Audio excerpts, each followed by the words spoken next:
مانگ کے تھک جاتے ہیں، قبول نہیں ہوتے۔ یہاں پر بس ہاتھ اٹھائے، کتنی دیر لگی، پتھر چھڑک گیا، پھر دوسرے نے ہاتھ اٹھایا، اور جب تیسرے نے ہاتھ اٹھا کر کہا یا اللہ یہ نیکی تیرے لیے کی تھی، اللہ رب العزت نے اس پتھر کو دور ہٹا دیا، راستہ کھول دیا۔ لیکن ہم آج دیکھتے ہیں کہیں غموں کے پہاڑ ہیں، جانے کا نام نہیں لیتے، کہیں قرض کے بوجھ کے تلے دبے ہیں، ختم ہونے کا نام ہی نہیں لیتے، کہیں بیماریوں کے پہاڑ ہیں، ختم ہی نہیں ہوتے، ایک بیمار پھر دوسرا بیمار، دعائیں مانگ رہے ہیں، اللہ سے التجائیں کر رہے ہیں، چھپ چھپ کر نیکیاں بھی اس کے لیے کر رہے ہیں، ماں باپ کی خدمت بھی کی ہے، ان کی زندگی میں اینڈ تک ان کی خدمتیں کرتے رہے، ہاتھ اٹھاتے ہیں یا اللہ تیرے لیے ان کی خدمت کی ہے، لیکن غموں کے پہاڑ جانے کا نام ہی نہیں لیتے۔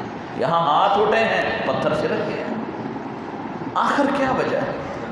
اللہ کے نبی کے دور میں آ جائیں، اللہ کے نبی کے دور میں آئے۔ ابو ہریرہ رضی اللہ تعالیٰ عنہ راوی ہیں، ایک مسکین صحابی ہے، گھر میں داخل ہوا، دیکھا بچے بھوک سے رو رہے ہیں، بچے نے دیکھا ابا جان آئے ہیں، کچھ لے کر آئے ہیں، لیکن خالی ہاتھ۔ جب باپ کے ساتھ لپٹے بھوک کی وجہ سے، بچے باپ برداشت نہیں کر سکا، اتنا پریشان ہوا، اتنا دکھی ہوا، خرج الی البریہ، گھر سے نکل گئے۔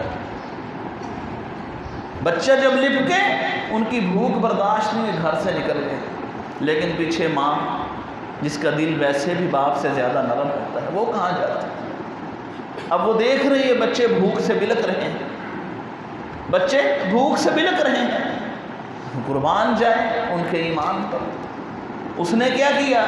بچوں کو بہلانے کے لیے اس کمرے میں گئی جہاں پر چکی پڑی تھی آٹا پیسنے والی، جا کر اس چکی کو صاف کیا، بچے پیچھے پیچھے کہ اماں جان اب چکی کو صاف کر رہی ہیں، لگتا ہے کچھ کھانے کو ملے گا۔ گھر کے صحن میں آئیں، جو ٹوٹی پھوٹی تھوڑی بہت لکڑیاں پڑی تھیں ان کو تندور میں پھینکا، بچے اور خوش کہ اب کچھ ملے گا کھانے کو، اب کھانے کو کچھ ملے گا۔ اب تندور میں لکڑیاں جلائیں، آگ جلنا شروع ہو گئی، صحن میں آئی، آسمان کی طرف اللہ کو اتنا کہا اللہم ارزقنا، اے اللہ ہمیں رزق عطا فرما۔ کتنی بات کہی، کتنی دیر لگی، چند لمحے، اتنا کہا اللہ تو رازق ہے، اللہ رزق عطا فرما۔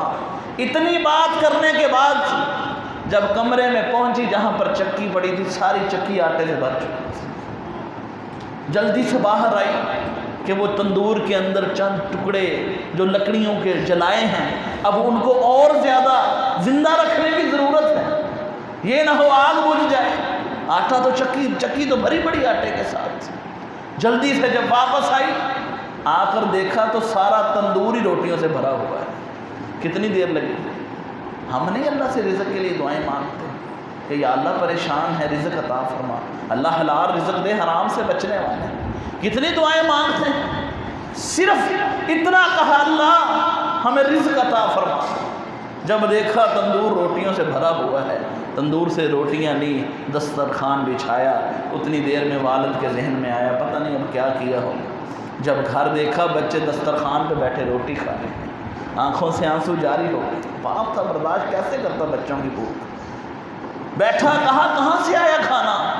گھر والی نے سارا واقعہ سنایا، دسترخوان پر بیٹھا کھانا کھایا، کھانا کھاتے ہی بارگاہ رسالت میں دوڑ گیا، جا کر کہا یا رسول اللہ صلی اللہ علیہ وسلم آج ہمارے ساتھ عجیب واقعہ پیش آیا ہے۔